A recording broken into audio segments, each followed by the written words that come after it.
አትሂድ ከደጄ ወዳጄ ቤቴ ግባ ወዳጄ በቤቴ ግባ እግርህን ልጠብህ እባክህ አረፍ በልና ወዳጄ በቤቴ ግባ እንግዶችን ልሸኝ ገፍተው ከልፍኝ አራቁን ገፍተው ከልፍኝ አራቁን ደምቀህ እንዳትታይ በምክር የሚያቀሉን በምክር የሚያቀሉን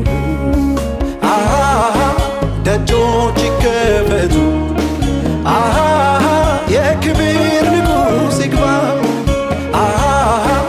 የክብር ንጉሥ ማን ነው? የጭፍሮች አምላክ እግዚአብሔር ነው።